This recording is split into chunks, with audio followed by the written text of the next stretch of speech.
But it is our pleasure to introduce our first guest tonight, the only Cougar to be so big that he created his own word in the English language. He electrified Cougar Nation since 2007. His basketball journey took him to the Sweet 16, the NBA Draft Lottery, and all around the world. He's much more than a guy who can make baskets, but making baskets made him a guy that everybody's heard of. It's our pleasure to welcome the great Jimmer Fredette into the Wise Guys tonight. Hey, Jimmer, thanks for joining us.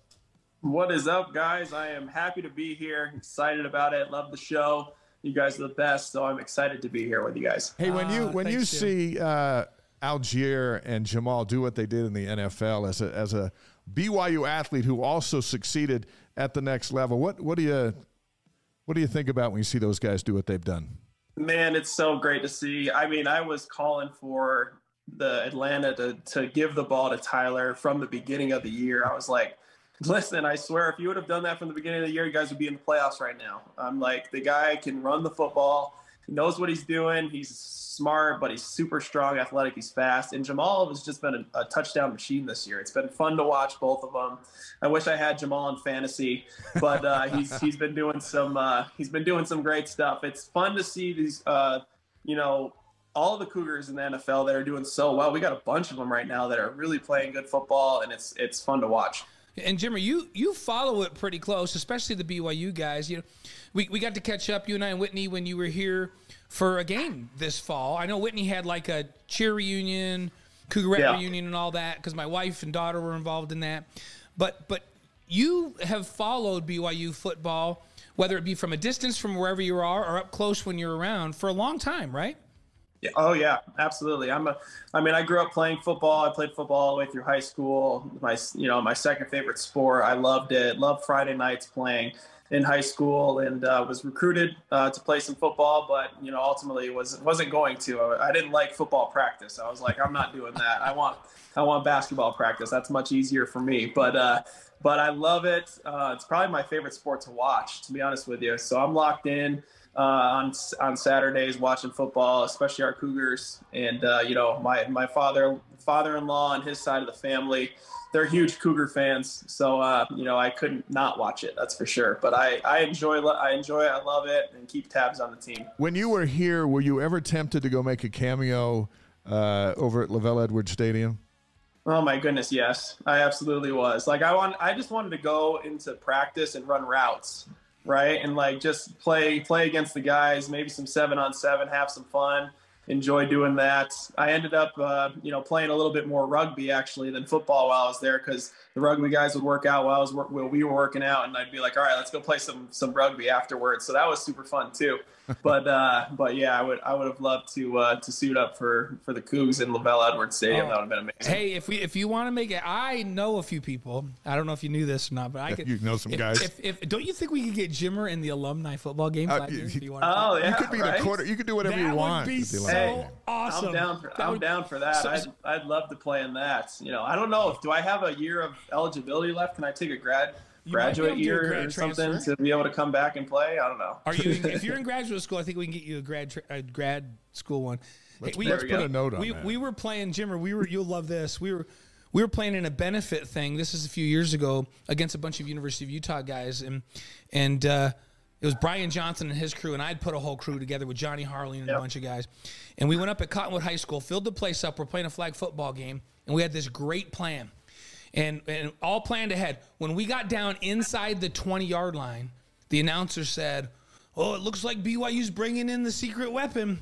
Sean Bradley comes out of the tunnel, and he runs out, and he lines up at wide receiver for me. And he runs to the corner of the end zone. I throw it up there about 11 feet high, and the DBs look like midgets out there, and he just jumps up and he catches it and spikes it. It's one of my... I played in some big games in my life, but that was one of the most epic things I've ever done. It was so fun. That's the greatest thing ever. That's the greatest thing. I love it. Sean's such a good guy and an athlete. He could play. He could run. He could jump. He could do all that stuff at that height. I'm sure he did not want to play tackle because the knees for sure were probably something he was worried about. But at flag, it's perfect. Exactly. And then long before his cycling accident, I've seen. I feel so bad that took his ability to move and do all that away. But what a great representative Sean has been for the university as well. Hey, Absolutely. We had Sean Olmstead on the show last week, the volleyball coach, and we were talking about that you were coming on the show this week, and he goes, "I got a Jimmer story." He goes, "Everyone's got one," so we were like, "Well, tell us." And he goes, "So over there at the Smith Fieldhouse, they've got the 2 floors for volleyball, and when they're practicing, no one gets to do anything on either floor because it's too loud." He goes, "Except for Jimmer, he was the only one that had this pass," and he said, "We'd be over there doing strategy and someone's bouncing a ball and we're like, go over there and tell whoever that the gym's closed," and the assistant would go look between the partition, look back, go, "It's Jimmer." And he goes, "Okay, that's good." And then he told us that during breaks with his team, he'd come over and rebound for you. Now that's some star power you had. It was incredible. I had a pact with coach because obviously we didn't have a practice facility back then. We didn't have the annex. Back then, we were trying to fight for gym time with the rest of the students, right? And I got kicked out of the RB so many times trying to work out without a wristband, and all of these different things that happened. But I found out that they would practice. It would be in the mornings. They would practice, and they didn't use the 3rd court. So I was like, oh man, I have to go over there and try to do this because they didn't patrol it as much. So I was like, "Coach, listen, can you vouch for me? Is it okay if I just go over there and shoot and get my workout in?" And he's like, "Yeah, no problem. I'm happy to do it." So that's what he's the reason for Jimmer Mania. Let's put it that way. I love it. Did you? And he takes credit for it. Believe me, Sean takes credit for it. How many shots would you get up a day? Like, what was your goal off season? Let's say through high school and into college, and like, did you have a routine, a number of shots? I mean, Tyler Hawes told us that from the time he was in 6th grade, he never got up less than 100 free throws any day ever. And I'm like, well, that explains the 92% career, right? But what was how much? Because I want people to understand how much work it takes to be Jimmer. Yeah, it takes a lot of work for sure. I mean, for me, it wasn't necessarily a certain amount of shots per day that I definitely did. But what I was always focused on is making sure that I was going game speed, right? And I didn't practice or get a workout in unless I was ready to go and going as fast as I possibly could. For me, if you're not going game speed at a workout, it's almost, it's not a great workout, honestly. Like, when you get out in the court, it's such a different feel than when you're in practice. So if you're kind of just going 50% and then you get out the court, it's a much different shot. It's a much different lift on your shot. You're floating into it differently. So it was very much more like the quality of the shot over the quantity of the shot. Now, I was the same as Tyler. I didn't leave the gym without making 100 free throws after any practice as well. Like, I never did that. I always made 100, and I tried to make 100 in a row if I could. That was always my goal. I've reached it several times, but not always. I'd always get mad though if I missed one. So it would be so I'd for sure do that. I'd always get up my catch and shoot threes, but I had a whole regimen. I mean, obviously I worked on shots that I would get in the game. So I worked on a lot of pull up threes. I worked on a lot of transition ball screen shots. I worked on a lot of floaters. I worked on a lot of finishing at the basket. Different things all over the court where I would get my shots in the game, because then I feel comfortable as soon as I get in. All of that leads up to this question. Did you ever think that the phrase Jimmered, or as in you just got Jimmered, would become a thing? No, I did not, but I guess my mom did. I mean, she's the branding expert over here. I mean, my real name is James. I've never been called it. It's only been Jimmer ever since I was young. She went into my schools and was like, "Hey, you're calling him Jimmer. I know it says James, but it's Jimmer." What if you were in super trouble? What if you were in big trouble? Would you ever hear James from your mom? No, they still would say Jimmer. Yep. They just would say it more sternly, right? And that happens several times, but yeah, it was always Jimmer. Well, the branding worked, but you know what? The branding doesn't work unless the game goes along with it, right? Yeah. You can do all the branding you want, but if the product doesn't stand up to the branding, then it doesn't fly. And obviously, it flew for you, not just in the United States, but all over the world. Where's the most unusual place? We know you've played internationally a bunch, but where you got recognized and somebody came up to you and recognized you as Jimmer? That's a great question. I I don't know. I mean, I've been kind of all over the place. So, I mean, I've gotten recognized several times in European countries, just kind of walking around, like when we're in Israel, playing against Maccabi Tel Aviv. You walk around there and people would come up and be like, "Hey, I recognize you," and everything. And it's funny because I actually have had a lot of experiences where, missionaries would be over in a country in like Thailand or, remote place in Africa. And they'd be like, wait, do you know Jimmer Fredette? Wait, do you know who that is? Like, is that the same church or whatever? So I've had a lot of stories as far as that's concerned, but I've been, all over the places in China. Obviously all the remote places in China have been recognized in all the countries I've been in, which has been really, really fun. I mean, it's, basketball travels, that's for sure. And people love it. Your kids are getting a little older, but are they amazed? Do they ever ask Dad, why does everyone know your name? My oldest Wesley is starting to wonder, like when we get to the football game this year, and we get down on the field and people start chanting the name, and then she's just like, Dad, why are they yelling your name? Like, this doesn't make any sense. Like I don't get it. And, they're like, why are they asking for autographs and pictures? So she's starting to recognize it and starting to kind of pick it up a little bit. And she calls me the best basketball player in the world, which I appreciate. Nice. And, so she's got it down. But, she's starting to recognize Taft, not quite yet. And obviously Grayson, not yet. Right. And Whitney's still okay with it all, or do you get a lot of eye rolls now?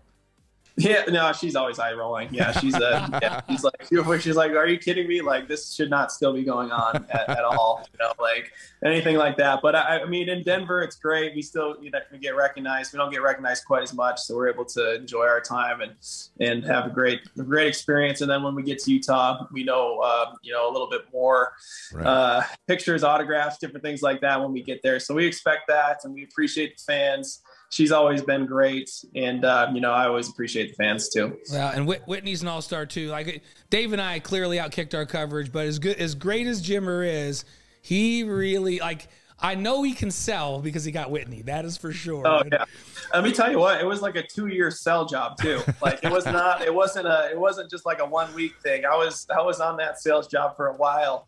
And, I kept following up and it ended up working. So now it's been great. She's the best. I love it. Hey, we're visiting with Jimmer Fredette and the Wise Guys. The 2011 John Wooden Award winner, the best college basketball player in America. We're glad you're all here with us listening in, and we see it on the live chat. We'll get to some of the questions that you're putting up there. Hey, Jimmer, 12 times you score 40 or more points during your senior year in high school in Glens Falls. And not very many people know where Glens Falls is, but I know where Glens Falls is because I grew up in Elmira.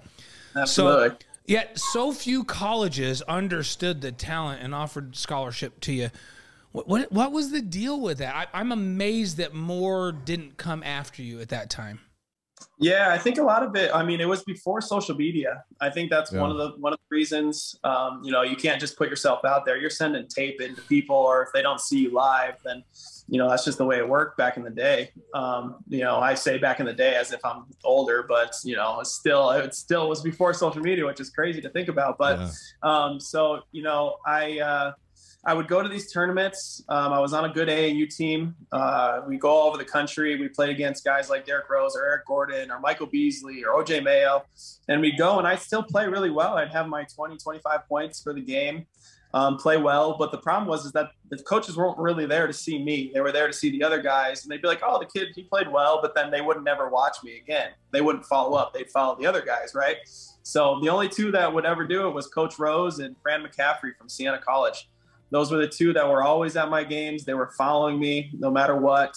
That's one of the main reasons why, I love BYU, and they put a lot of effort into me and my family, and came to a football game and all that stuff. So because of that, that's the big reason why I chose it. But I've seen a lot of coaches afterwards, Jay Wright from Villanova, Coach Boeheim at Syracuse, and some of the other coaches, and we're all like, I'm so sorry we missed you. He's like, you should have been on the team. I should have offered you a scholarship and, after the fact. So, they recognized it afterwards, but I just was from a small school. They didn't think I was playing against great competition and, didn't know about me. Well, look how the stars aligned for you and your destiny of who you are today and how that became, which started with just the scenario you painted. Somehow you had to get to BYU.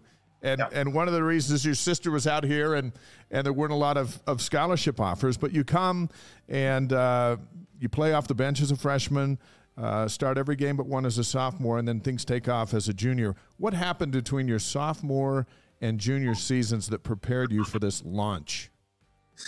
Yeah, I started to feel towards the end of my sophomore year that I was becoming one of the leaders of the team, right? And, I just felt like during conference play, coach was leaning on me a lot. My teammates were leaning on me a lot to score the basketball, make the right decisions in big games, in big conference games against really good quality opponents. So I knew at that point I had solidified a spot where, I was going to be, starting point guard.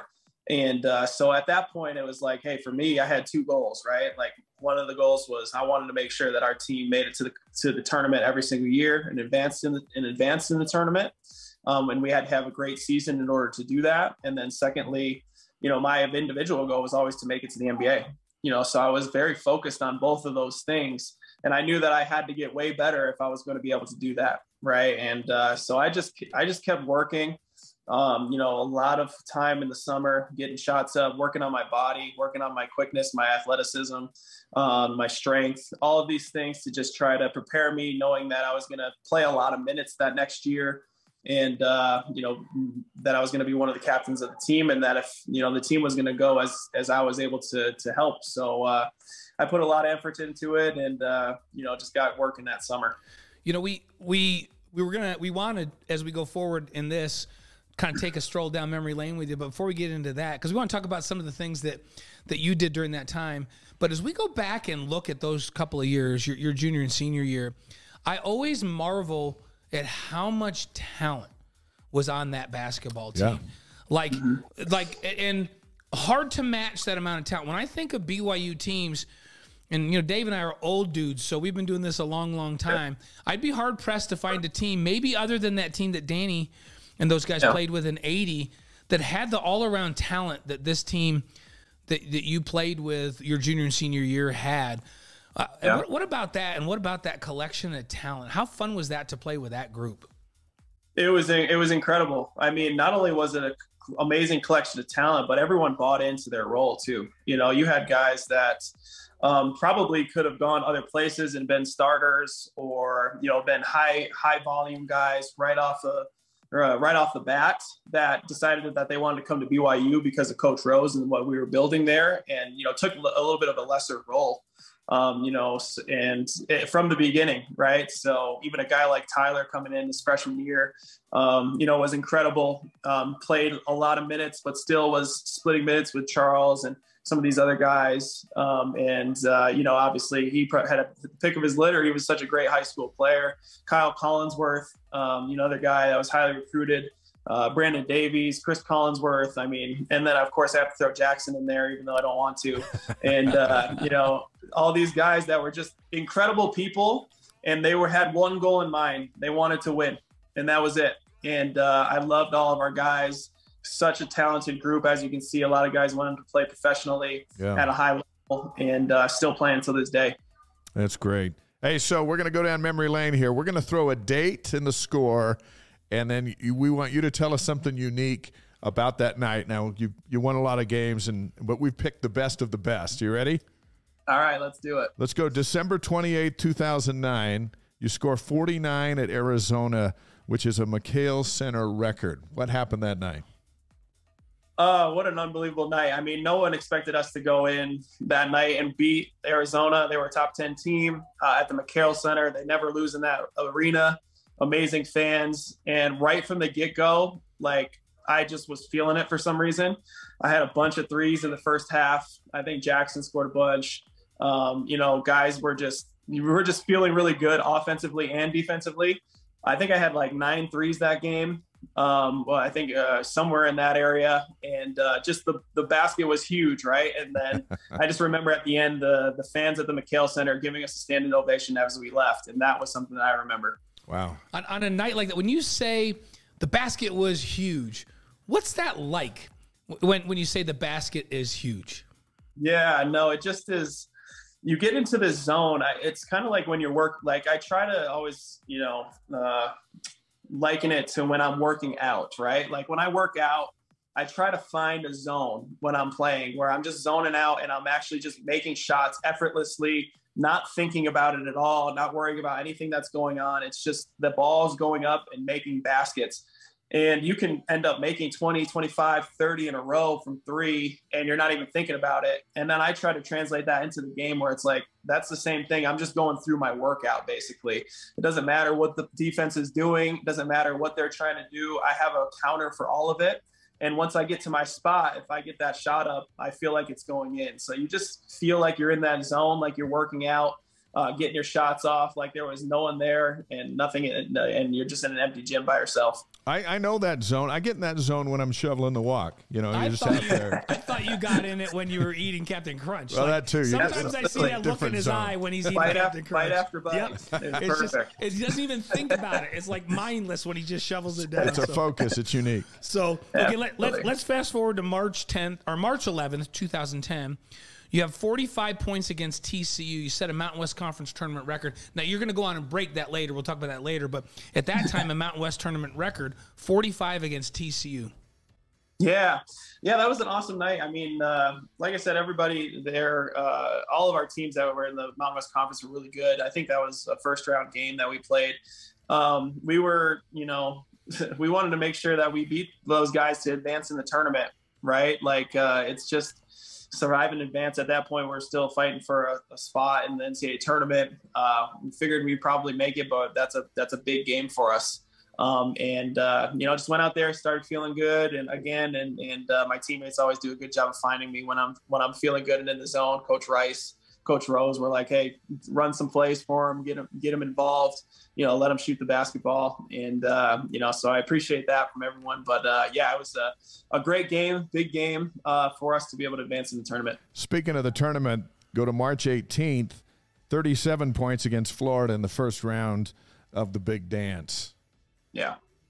That was one of my favorite games. We hadn't advanced in the tournament at BYU for a long time, and that was one of our goals that year. Like, we wanted to make the tournament and then advance in the tournament. And Florida was a really good opponent. Had some really great players on that team, Chandler Parsons and some other guys, just solid players. And I think it was double overtime that game? I think so. It's double overtime. Yeah. And to be able to win that game was something that was super special for us as a program. All the hard work we put in finally paid off, and we're able to win a game and kind of get that monkey off our backs. We are walking through Jimmer Mania with Jimmer Fredette on the Wise Guys. Next week, Danny Ainge will join the show. Yeah. Hey, let's go to December 8th, 2010. This is kind of a special game, not because it's a special team you're playing, but because it's in Glens Falls. So you're yes. back home. You get 26 points against Vermont, but I remember there were 6,300 fans in attendance. That's got to be half the population of Glens Falls there. How fun was that? What was that like to go back home and play? It was unbelievable. I know Coach Rose, he always tries to get a game, close to one of his seniors' hometown, right? Like, so that the hometown could kind of come see him. Most of the kids are from the West Coast, Utah, obviously is easy, California, Arizona. A lot of these places are pretty easy, but my place, Glens Falls is not an easy place to get back to. And they ended up putting it smack dab in the middle of Glens Falls in the Civic Center, literally 5 blocks from where I grew up, right? And Vermont was kind enough to be able to come and play us. They had a good team at the time, but I just remember it was probably the only time you'll see BYU fans in the front row with blue, wearing Cougar stuff, with a beer in their hands, drinking it. Have a great time. So I think that was probably one of the only times you'll see that. But it was an incredible event. Loved it. Danny Ainge was there. He came up from Celtics when he was there. A lot of people came up to watch the game, and one of my favorite games of all time for sure, because literally half the town was there. I hope you had some elementary school teachers that were there that came up and said, "See, we told you you could become something." Yeah, no, everyone was there. I promise. All my teachers from 1 K through 12 were all there. And, we all know each other by names, and, just everyone, youth, little league, everyone was there. So it was fun. Awesome. January 11th, 2011, you score 47 at Utah, including a half-court shot to beat the buzzer at halftime. What a night. And that's Utah wasn't great. And I do remember BYU fans took over the arena up there in Salt Lake, and you put on a show. Yeah, for sure. We put on a show. I think I had a great game, had the half court shot, walked in all stoic. People loved it, all that stuff. The only thing that was shown on ESPN, I swear, was the missed dunk that I had. So I think I'm pretty sure that was the only thing that came up on ESPN, but they put up the F47 at least. But so that I remember that. I remember the half court shot. I do have had a lot of Utah fans ever since then come up and be like, just wanted to let you know we were secret BYU fans that year. Just we loved it, we enjoyed it, we had a great time. So I won't name any names or anything, but it was a great time, and it's always fun to play against University of Utah just because it's such a great rivalry. It's a lot of fun, and we enjoyed it. It's best to keep those identities behind the scenes. Hey, was it more fun to beat them in front of your fans at the Marriott Center, or just the uniqueness of blowing them out in front of their fans? No, it's always better to win in the other arena, in my opinion. I love that stuff. I mean, just because it doesn't matter where it was, we had that 2011 season in particular. I mean, the arenas were full before we started warming up, right? Like the student sections were there. Yeah. So I'd sit there and I'd stand right next to the student section before before the game started, just so I could hear everybody yelling stuff at me and just get myself pumped up as much as I can, knowing that hopefully we can shut you up at the end and be able to, walk out of here with a victory. That was what we wanted. We always talk about that on the show, Jimmer, where I just say, listen, this is a game in an angry place, which you can get energy from a hostile opponent's crowd as well as you can at home. And some people don't understand that, but I know you do. Hey, I want to make a comment about that January 11th game. So your half-court shot was the SportsCenter #1 play of the day. So it was the top 10. It was #1. And sometimes the dunk must have been number 2. So sometimes exactly. They'll just take the announcer's call on the SportsCenter top 10. Right. That night, my call of you hitting that shot, they took.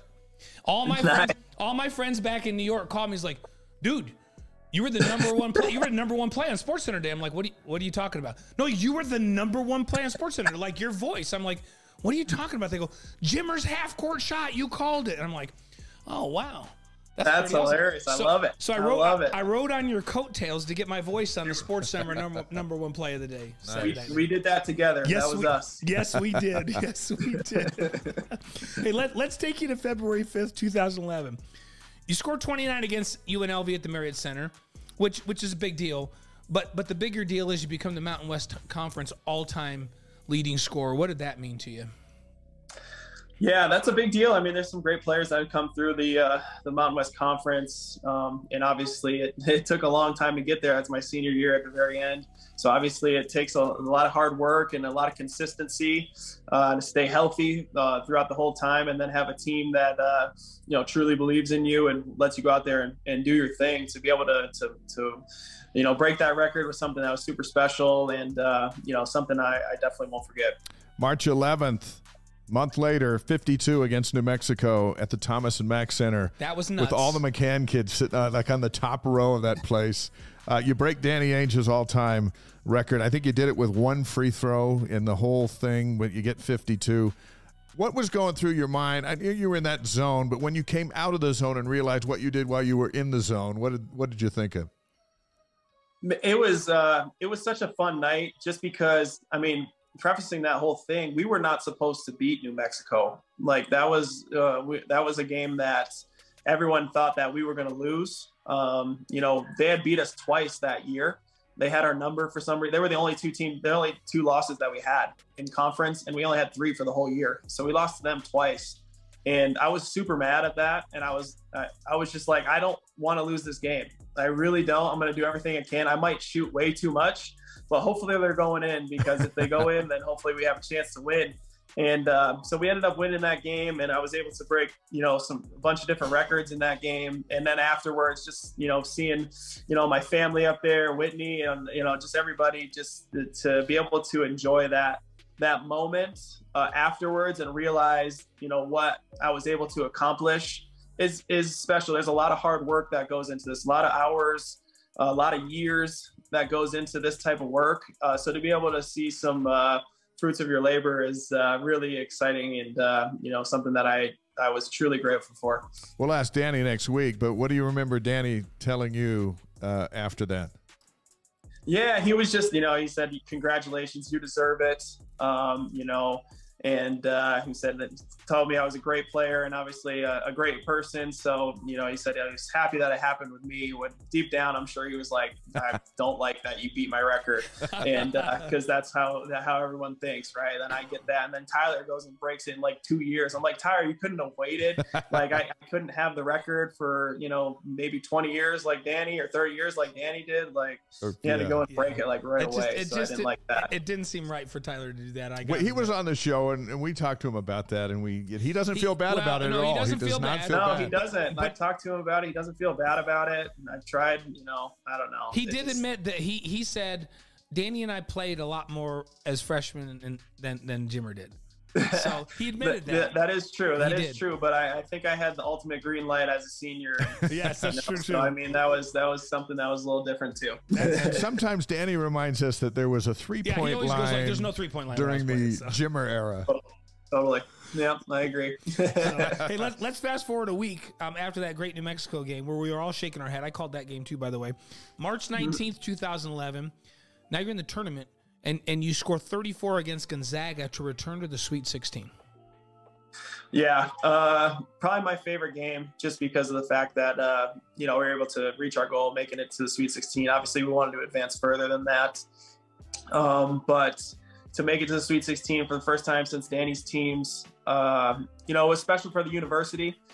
Just kind of shows that BYU was here for real, and that we were someone to be reckoned with, that we could advance, that we could make noise in the tournament, that we had, a top tier program, and Coach Rose was doing a great job running it. So I think that all of those things laid true, and it was just it was a special night, something that, I'll never forget, to be able to achieve that with our team, and how excited we were, how excited Coach Rose was, and everybody in the organization and at BYU. And those moments are things that'll live on forever, and people will always remember those things. So to be able to accomplish it was amazing. And when you think about it, the Zags were kind of the crown jewels of the hidden Mountain West. This was a public beatdown, and it really said that, it really kind of announced that BYU was for real and serious. Yeah, again, like a lot of those games, we were kind of underdogs, right? Like, once we didn't really have a true center at that point. We had Kyle Collinsworth playing center, most of the time during that time period, and playing a lot of zone and doing a lot of different things. So, I mean, yeah, to be able to do that and play the way that we played, with the heart we played with, and be able to beat a great team like Gonzaga, who had pros on their team, that went on to do great things, and obviously just an amazing program in general. Yeah. It was a little bit of foreshadowing of what was to come down the road as we embarked into the WCC. Jimmer Fredette's on the Wise Guys as we revisit Jimmer Mania, which was not limited to his time at BYU. Let's go to June 23rd, 2011, Blaine. Yeah, drafted 10th overall pick in the NBA draft by the Bucks, then immediately traded to the Kings. I'm still not happy about that. I was at an event. Let me just tell you about that. I was at an event that night with Dale Earnhardt Jr. emceeing something at a go-kart track in Vegas. And I had lunch with George Maloof earlier in the day, who I'd gotten to know while at my time in Vegas. He texts me. I looked at my phone. He goes, "Hey, we're getting Jimmer." And then a few minutes later, they announced the trade that got you from Milwaukee. I felt like an insider for like 5 minutes. But, you knew before I did. But yeah, maybe. Exactly. You might have. Yeah. But we were so excited to have you in the lottery pick group. What did that feel like? Yeah, that was fun. I mean, it was a little bit of a bummer just because it wasn't at Madison Square Garden like it normally was. Like that year, it was Madison Square Garden was getting renovated, so we had it at the Prudential Center in New Jersey, and still a cool, obviously an amazing experience to be able to be there with your fellow, athletes that are going to be drafted, and be able to go up and shake, Commissioner Stern's hand. Yeah. And do all the stuff and put the hat on and have pictures and all of those things. It's a special night because I was able to be there with my family and to achieve a goal that I've truly been trying to achieve my whole life. Like that there's not a whole lot of words that you can put into that. It just is emotion that you feel. And it was special. It was super fun. And the only problem was that I was there forever because of the trade. Yeah. I was in the draft room. They won't let you come out and do all of your media stuff until the trade properly goes through. And my trade took forever. It literally took probably 3 or 4 hours. Really? I was the last one out of the building. I was walking out with the janitors and didn't get to my draft party. So I didn't get to see anybody afterwards. So that kind of stunk. But other than that, it was a great night. Yeah, I don't know. I'm watching Jimmer, and I'm just a little selfish because I want my guys to be at places where I think they'll utilize them. And I was just like, I felt the same way when you got traded to the Kings, Jimmer, that I felt when Zach got drafted by the Jets. I was like, no. I grew up with the Jets. Please, no. Like, can't he go third to the Niners, please? Right. And I kind of felt the same way a little bit with the Kings. I'm like, oh no, not the Kings. I want Jimmer with San Antonio or someplace where he'll thrive. But hey, in the draft, you go where you got to go. And I mean, it's a lot of, in the professional leagues for 85% of the people that are in the league, it's about situation, right? It's about timing and situation. You got to find the right time. You got to find the right situation, a coach that believes in you in the right spot. Maybe an injury occurs or something where you get a chance to play. A lot of these things are what happen in order for you to get your shot, right? And sometimes it just doesn't work out that way, and it's just the way of the cookie crumbles sometimes. Taysom was like that. Remember, he went to the Packers and got cut. Yeah. But then the Saints got him and said, "We got a vision for you." And then exactly. He hasn't left. Yeah, and now everybody's like, "Packers, are you idiots?" Exactly. So hey, but February 12th, 2013. You have your NBA career high, where you go for 24 in the Kings' overtime victory against the Knicks. What was that like? The Knicks, the New York Knicks. Yep. The team you and I grew up with. That was incredible. I mean, to play in Madison Square Garden, my favorite arena, in the world, just so much buzz. The lighting is different. You feel like you're on a stage. All the celebrities that are there. To play in front of my hometown where there was a lot of friends and family that were there at the game, to be able to be a big part of our win. That's a lot of fun, and be able to feel like a little bit like Jimmer back in college days where I was just shooting threes and making them and helping our team win. So that was super fun. And one little story about that, Ben Stiller was sitting on the sidelines, and I know we had a jump bars, little side out where I had to take the ball out, and Ben Stiller was right there. And he's like, "Hey, Jimmer, will you please stop making shots?" And I'm like, "Oh, I'm so sorry, Mr. Stiller." And I'm like, "Why didn't I just call him Ben?" I don't know. I was like, all proper and everything. I didn't know what to say, starstruck and everything. So, that was a great moment. But I was able to meet him afterwards when I was in Westchester. He came and watched a couple games of ours with his kids. So he's an awesome person. That's cool. That's fun. That's awesome. Fun. All right, let's put these two dates together. A few more questions with Jimmer Fredette here tonight on the Wise Guys. February 19th and November 11th, both in 2017, different seasons. You get 73 for the Shanghai Sharks in February. You come back with 75 for the Sharks in November. Now, that's just nuts. Fathom that's just nuts. We saw the highlights, but what the heck? 73 and 75? How does that even happen? Yeah, honestly, I don't know. I think I'm the only person I think over in China scored over 73 times, and it's just like I don't honestly know. I mean, they expect us to score a lot of points over there. Like that's why they bring Americans over to play, right? Either you're a really great rebounder and can block a lot of shots, or you can score the basketball extremely well, right? So, excuse me. So, I was on the scoring avenue. I wasn't rebounding, blocking a ton of shots or anything like that, obviously. But so for me, they were just like, hey, shoot the basketball. And every time I got into the zone, my big guy, Max, who was, he's from China, but he went to the University of California to play basketball. So he spoke perfect English, but he was 7'3". And every time I'd come over half court, he'd be like, I'm going to set you a screen. Just shoot it.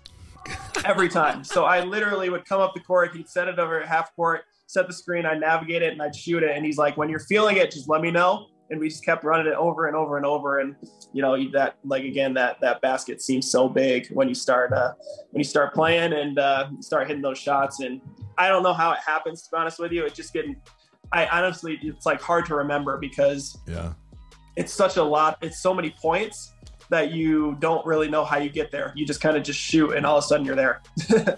Amazing 2 nights. Actually 3 nights, because 3 times over 70 for Jimmer in that league. Unbelievable. Jimmer, what will it mean to you when the day comes that your jersey goes up in the rafters there at the Marriott Center? That'll mean so much to me. Obviously, BYU it's a second home to me. I mean, I just love being in Utah. I love being in Provo. The people that I've met there, the relationships that I met there. Obviously, I met my wife there. I still have lifelong friends that are in Utah and at BYU. To be able to have the jersey up in the rafters is something that you leave a legacy forever. So people will remember it. And, so whenever I go back to BYU, I'll feel comfortable. I'll feel at home. And, I feel like I belong. And it's just it's such a cool feeling. So hopefully it happens, and I'm excited about it. It's going to happen, and it'll be a special night. Oh, yeah. It'll be a special night. It's going to happen. Hey, BYU hosts Gonzaga Thursday night this week on ESPN. What do you think of this year's version of BYU? A lot of young guys. And what would it take for this young team to upset number 8 Gonzaga this week? Well, we're going to have to be able to score with them. That's for sure. They obviously – They're a great team. Obviously, Drew Timmy's still there. He's been there for a long time. He's been there since your senior year, I think. I think so. I remember him being in the red shirt, I think, that year. So he's been there forever, but he can score. Obviously, he's going to make the right play. He's going to do a lot of great things. We have some young guys that are really talented. For us, I think defensively we're really good. We're long. We can play good defense.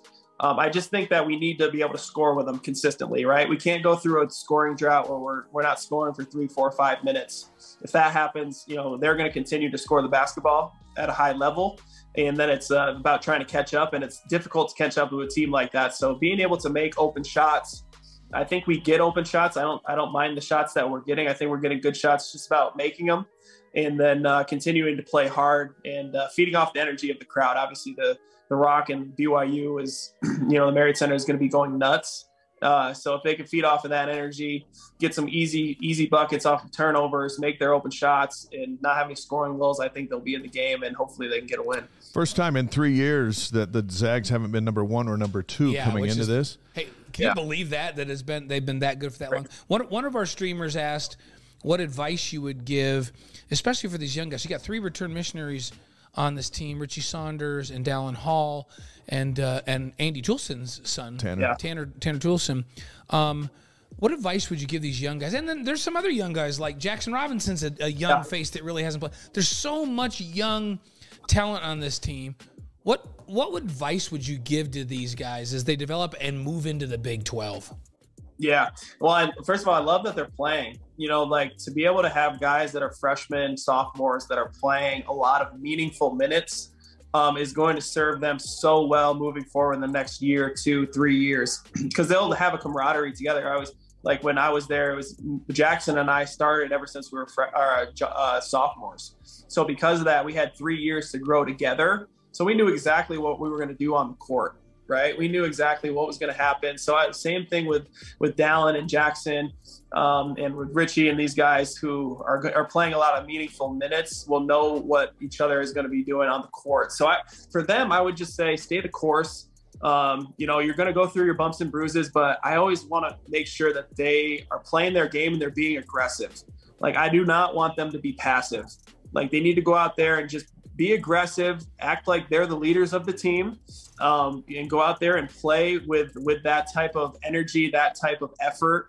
that type of confidence every single night, because it's only going to get better if you do that. The confidence in yourself and your teammates are going to continue to grow and get better if you play that way ever since you're, a freshman. So just have the confidence, be yourself, play hard, and, make sure that you're putting out the same effort every night.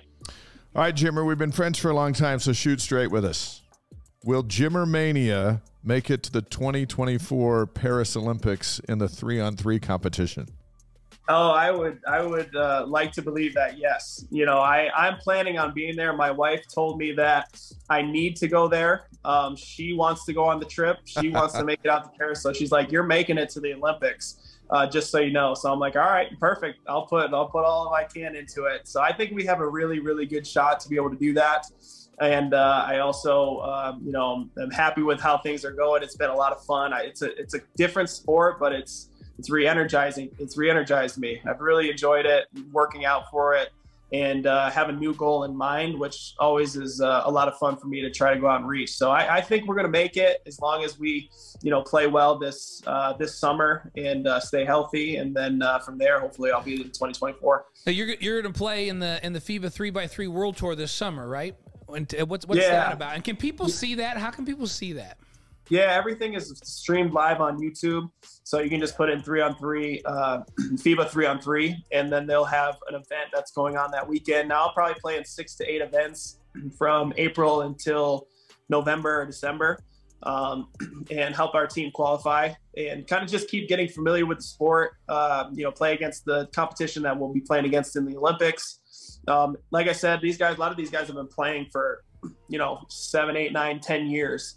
So they know how to play, and they're smart, and they're good basketball players. It's physical, big, strong guys. So you just have to kind of get used to all that stuff, all the elements that go with it, and then play your game. But all I know is that the 2 is worth a lot more than the 1, and that's what I'm going to continue to shoot. Are you prepared for the resurgence of Jimmer Mania if you are going for a gold medal around here? So fun. I would hope so. I would love it. I mean, obviously, I'd love people to watch and bring some more familiarity to the sport. I think it's going to continue to grow because it is an Olympic sport. There's going to be a lot of people that be like, hey, this is my shot to be able to get to the Olympics. This is going to be a really cool thing. So I think that there's a lot of that'll happen. But if Jimmer Mania happens again in Paris, I would love it. I would love it. That's great stuff. Hey, by the way, we had Ashton Lunt, who was the NCAA champ in the javelin, on with us, and she just missed. She's coming off an injury, and she was really close to qualifying for the Olympics. And she goes, "That's okay. I didn't want to go to China anyhow. I will be in the Paris Olympics." So which I love her attitude, right? So we're going to have Ashton's telling us she's going to be there. You're going to be there. I think we have some other BYU folks that are going to be there as well. So BYU is going to be well represented in the Summer Olympics. In Paris. That's going to be fun. Our final minutes with Jimmer, and Blaine's got 5 quick questions for you here that we do with all of our guests that we're so fortunate to have come on the show with us. But before we get to that, how much joy has come from your efforts with the Jimmer Fredette Foundation? Yeah, that's been so special. The people of Utah have been so gracious to myself and my family, and being able to donate and to help out with our foundation.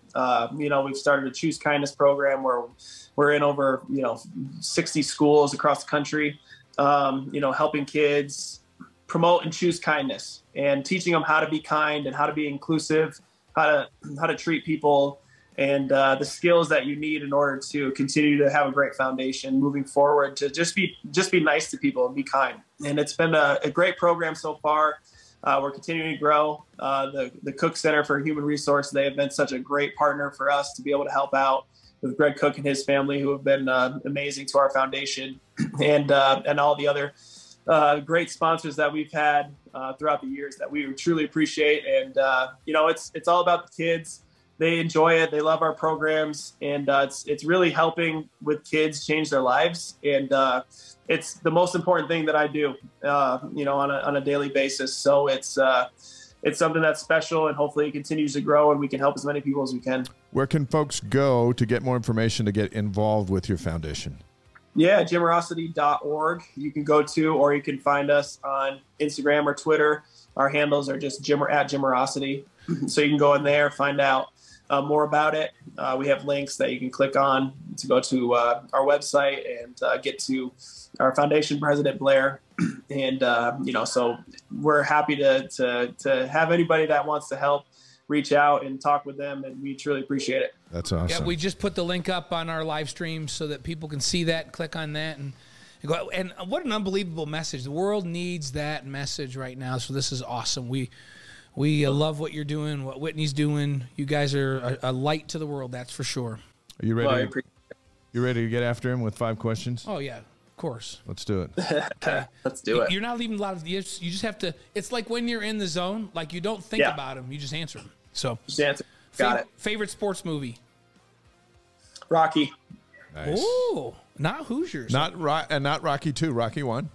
Rocky. The original Rocky. All right. Have you ever run those steps up to the up Yes. in Philly? Oh yeah, me too. Stood up there and jumped around. Like Did you shadow box when you got to the top? Be honest. Oh yes, of course. Yeah, you have to, right? Oh yeah, I absolutely do. I love Rocky. I love Rocky so much. My wife has bought me like 2 or 3 different Rocky sweatshirts that I wear to work out sometimes. I love that. That's classic. I love it. So, okay, your favorite singer or band? Ooh, right now, I'd say Panic at the Disco or Post Malone. One of those 2. Hey, Gavin was showing me. Gavin, my youngest, he was showing me some old school Post Malone stuff the other day. Like he was like, I'm going, that's Post Malone Before the tattoos, before the tats and all the piercings. But no, he was like singing a ballad. Dude is talented. It's unbelievable. He lives right here in Utah. He's extremely talented. He's also from upstate New York. That's right. Hey, have you seen this guy, Jimmer, Jelly Roll? Have you ever heard of Jelly Roll? I've heard of him. I want you to, like, later tonight, you and Whitney listen to Son of a Sinner by Jelly Roll. He's got some ties to upstate New York, too. My nephew ran into him up around Syracuse, and he sent me a picture. I'm like, who's that guy? He goes, Jelly Roll. You got to listen to him. I listened to him. I'm like, okay, this dude is good, and he reminds me of Post Malone a little bit. So all right, that's my recommendation for the night is Son of a Sinner by Jelly Roll. So Panic at the Disco, I like. That's a unique one. And love him, Brendan Urie. He's got a voice. I'll tell you that much. So and you can't miss with Post Malone. So okay, your favorite breakfast cereal? Reese's Puffs. Nice. Oh, Reese's Puffs. That's a new one. Do the kids wipe out your supply of Reese's Puffs if you don't get to them fast enough? I mean, they will for sure. I don't buy them often. I try to stay away from them because they're I love them so much that I just eat them all the time. And I didn't have them in my house growing up usually, but my friends used to have them at their house. So as soon as I got to my friend's house, I was eating bowls of cereal. Sorry, Mom. Sorry about that. But no, I was enjoying them. Dennis Pitta told us that his cereal addiction, he doesn't get it either. I can't remember what it was, but he says if there's a box of it in his house, he eats it till it's gone. The whole box. Yeah, that's what Dennis said. Yeah, for sure. I love chocolate peanut butter. Anything is my thing. See, you go to your friend's house when you're growing up in upstate New York, and you do stuff like. I remember going to my friend's house and drinking Diet Coke because I thought it was really, really bad to do. We never had Diet Coke at our house. And then I got out here to BYU, and it's like, no, there's nothing wrong with Diet Coke. No. Like, when did that change? You were on the East Coast. I covertly went and drank Diet Coke at the Fennell's house for years. I didn't even know there was nothing wrong with it. So that's so funny. So yeah, okay. You made 916 shots at BYU. That doesn't include free throws, of course. Do you have a favorite shot? My favorite shot would probably be the Utah one. That's just the most memorable, the one that I remember the most. Just making it at half court, and then the reaction afterwards is the thing that the people love the most. So that was probably the most memorable one. But what about your dunks? Yeah, the dunks were so weak that I just am like. No, Jim, I'm good. I don't know. Jimmer's talking I don't know about if I want to remember him. Leave him alone. He's talking about the shot that made him and me famous. I know it, but he got some. He threw some down. Come on. I do remember the one. There's one San Diego State game too where when we were playing at home against San Diego State, and I had like a double crossover, and then I shot it. It was on a lot of different ESPN and highlights and everything. It's shown a lot. That one was a fun one, and then there was last one against TCU where I pulled up from really deep. Kid wasn't guarding me. I was right next to their coach, and I shot it because he wasn't guarding me, but I was like midway between half court. And he looked over at the coach, and the coach just like shrugged, and he's like, "You got to get on him. Like, what are you going to do?" Well, we talk about now the Marriott logo out on the floor, and it's like, well, Jimmer used to shoot from the A. We got geographical references out there. We know where you would shoot from that Marriott Center logo out there, and we're like, no, please do not disgrace the name by saying that was Jimmer's own. Jimmer would shoot from the A, not from the T. Please, appreciate that. Okay, and last one is very important.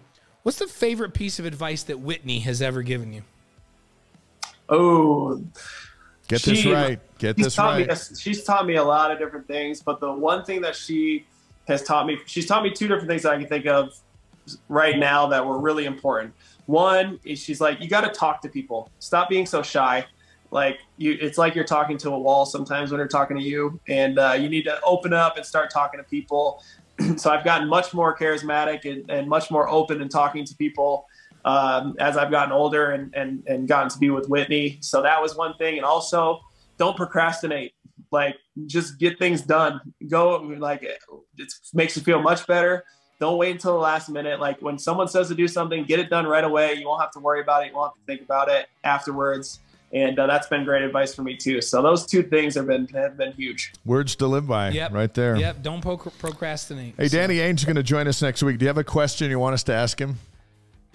Oh my goodness! Yeah, what is he going to do with the Jazz the rest of the season? that's a good one. What about? I'm sure we'll get into that. Yeah. Oh my goodness! They've been such a good surprise, and they've been playing such good basketball. They have a lot of fun players on the team. So he did a masterful job, obviously, with the 2 trades and getting all he has back and still being competitive.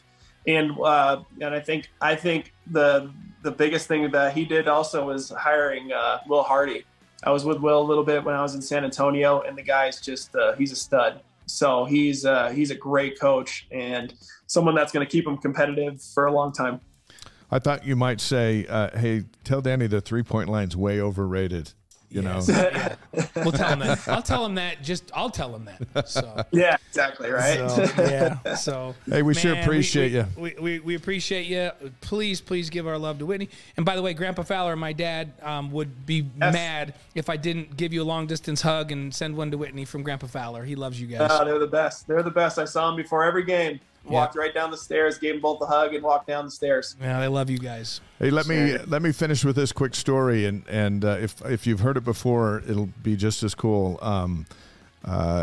Your senior year, my son Andrew and I came to a game. I was calling the game, and you were warming up, and I brought him with me and introduced him to you, and you talked to him for a couple of minutes, and then the game went on and was crazy and all that. And then we're walking out after the game with Elder L. Tom Perry of the Quorum of the 12 Apostles, and we're visiting, and he finds out that Andrew's about to become a deacon, about to turn 12, and so they have a little PPI right there on the sidewalk, and I walked ahead, got in the car. I thought, man, this is crazy, and so Andrew finally comes, he runs, he jumps in the front seat, and I'm sitting there, and it's kind of quiet, as the dad, you're like, I said, well, you've had quite a night, and he goes, I can't believe I met Jimmer.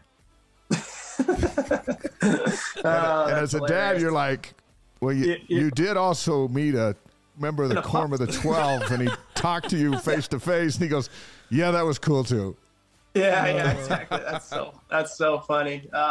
Elder Perry actually used to come into the locker room every once in a while after the games. He was incredible. He's such a good guy, but just very funny. Like he was a jokester. He'd crack a joke at everyone's locker when he would shake their hand. And big guy too. Yeah, he's a big guy. Oh yeah. Hey, there was a lot of tall members of the 12 back in those days. Elder Perry told us a story one time. You know how they sit in that front row right behind where Dave and I are when we're calling the games, and he was saying BYU was playing Notre Dame at home, and this was when Devin was playing, and Devin went down and scored. And as he turned to circle back and run down and play defense, one of their power forward put his forearm right in Devin's face and knocked him flat on the ground. Gotcha. No call. So, but the cameras kind of panned down, and coach was yelling at the official, and you could see this large white-haired man stand up right in the middle of the camera and scream at the ref, and you could read his lips, and he said, "What is wrong with you, ref? Are you blind?" And then you saw a small hand go up on his shoulder and sit him back down. And he told us, yeah, I had to settle down because I don't know if you saw, but I made television pretty much front and center, and my wife had to grab me on the shoulder and sit me back down. And I'm trying to be better at the games, but he asked the ref if he was blind, which I appreciate so much that he did that. Hey, sports will do that to all of us. That's unfortunate. We're all human. Sports will do that to all of us. Yes, it will. So. Well, Jimmer, you did great things with the basketball, but the kind of person you are and how you represent the Y is your legacy, and that's why when you walk into the Marriott Center, everyone's just so stoked to see you, or in an airport or in Tel Aviv or wherever, and we salute you for that. And we look forward to seeing you the next time and we're you're out here. So grateful you'd spend an hour with us, and we hope the hour felt like the 75 points. You look back and it didn't feel like it was an hour, but absolutely, I was in the zone the whole time. But I love it. No, I appreciate you guys. I love listening to you guys. You guys are great. You guys are two of the best on the calls. I always often find myself when you guys are making a call being like, I was thinking that exact same thing. So I feel like we're on the same wavelength. You guys are awesome. So keep up the good work. I appreciate it, what you guys are doing for BYU and for sports, and I hope to be able to do this again with you guys. Thank you, Jimmer. We appreciate it very much. The great Jimmer Fredette. Give our best to Wesley, Taft, and Grayson. In fact, you can go tell them how great you were since we just spent the last hour talking about it. Absolutely. I think I story. could hear them listening to it in the other room. So I don't know if they were fully listening, but they had it on. If they were listening, I hope they heard how awesome their mom is too, because she is amazing. Whitney. So thanks, Jimmer. Hey, thanks, guys. See you guys. See you, Jimmer. What a visit with Jimmer Fredette, one of the most how can we say this, impactful player in the history of BYU, and there have been some great ones. And you think of Kreshim Machosic, and you think of Danny Ainge, and in these eras, and Jimmer Fredette came along, and we saw some comments on our live stream that there was just nothing more exciting than what Jimmer brought to the floor, especially during that junior and senior year. We just hadn't seen anything like it. The Mountain West hadn't seen anything like it. And the way college basketball reacted, they hadn't seen anything like it. And I remember seeing his picture on the front page of Sports Illustrated after he lit up Gonzaga, and it was the big time from right here in Provo. And you know, it put BYU on the national map and national spotlight again. And they had been in years past, but it put BYU back squarely in the national radar. And those battles that Jimmer and Kawhi had with BYU and San Diego State were as good as any basketball games in the country at that time. And eyeballs were glued to their TV sets when they met 3 times that season, 2 times in the regular season and in the finals of the Mountain West Conference tournament. And to have those 2 caliber of players in the Mountain West at that time playing the way they were playing. And Jimmer changed basketball. He changed college basketball. People wanted to be Jimmer. They wanted to shoot from long distance. And we noticed back then, and we were talking about the other day as we were getting ready for a game, the fan reaction changed to where now fans are just as loud to see a three-point shot as a dunk. Usually the dunkers were rewarded with the big thunderous roar. But now if you see a transition 3 where someone's driving at full speed and like Jimmer used to do, and just all of a sudden he's up for 3 and buries it, bananas. That's replaced the slam dunk. Yeah. So what do little kids want to do? They want to back up. Yeah. And unfortunately, they skip the free throw line and they just want to back up further. The problem is that they work on dunks off the mini tramp and they work on their 3-point shot, but nobody has a mid-range game anymore like our boy Tyler Haws. Yeah. Right? Nobody has that anymore. And what a great ambassador for basketball all over the world. Like what he did in China. He was like one of the most famous people in the country in China. And, his career there was cut short a little bit by the pandemic because things shut down. But he did phenomenal things over there and represented BYU and the church extremely well in that country. And our podcast will be up tomorrow morning, and look for our emails too. If you go to ysguys.com, sign up for that, and you'll get clips from our Jimmer interview. And this one's going to have some legs. It was fun to walk through all so fun. the Jimmer mania and get his take on what a coach said to him and what he felt and what this moment meant to him that often gets lost in the noise of just greatness. Well, and here's something I want people to remember, because you and we had a front row seat with Jimmer, and we've been friends for a long time. We got to watch him up close during his career, along with Tyler Haws and all these greats that have played. We've been right there with him. And Jimmer is this. It's funny that he says that Whitney told him to be more approachable, because I felt like he's always been just really gracious and really kind and really easy to talk to. But he always looks like he's having fun out there when he's playing. He loves pulling up and shooting a three-pointer right in somebody's face, right? Always looks like he's having fun. But the volume of work that he put in to be as proficient as he is at shooting the basketball is unbelievable. People don't have any concept of how much work he had to put in to craft his game to be able to play the way he did. And isn't that the underlying thing to greatness? Look at Larry Bird, Michael Jordan. Every one of them. Every one of them. None of them skip the work to be great. The work, there's got to be skill there. They have to have a talent. Yeah. But talent without just ridiculous work ethic and repetitive shots in basketball, it doesn't translate. And we watched him work from the time he came on campus, and it extended back to when he was in high school. You know, we heard Tyler Haws tell us he never had a day that he didn't get 100 free throws up. You know, Jimmer told us the same thing. Oh no, I wouldn't go off the floor without making 100 free throws ever. And I tried to make 100 in a row. And then you wonder why he steps up in a game. And then he said something that was really... Why he's money in crunch time. Yeah, he said something really interesting that a lot of players could learn from. He said, I never worked out at more than full game speed, because if you're not working out at game speed, so you're not running up and down the floor and sweating and just as tired as you're going to be in the game, then in the game, your shot has a different elevation. You're not getting quite as much elevation. You're doing, like, it doesn't translate out on the floor.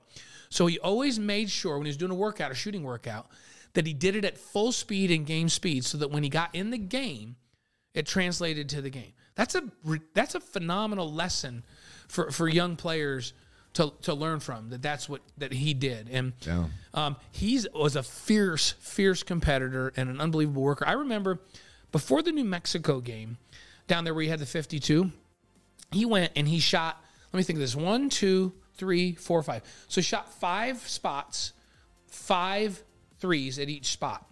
So 25 threes, and he had somebody rebounding and just shoot and put the ball out. This was in warm-ups when he just came out early to shoot before the New Mexico game. He went around, he made 24 out of 25 threes in that little workout. And I remember turning to my play-by-play guy going, okay, this could be something special tonight, because I just watched Jimmer make 24 out of 25 threes. People just don't do that. And then he went off in that game. But the reward for hard work is that you're great out on the floor, and people need to realize that all these guys that we get a chance to talk to, we talked to Tyler Haws, we talked Ashton Lunt, Mark Wilson, all Robbie these folks, Bosco, any of them, any of these folks that we've talked to, and we're gonna talk to Danny Ainge next week, and Danny had the same reputation, just an incredible work ethic.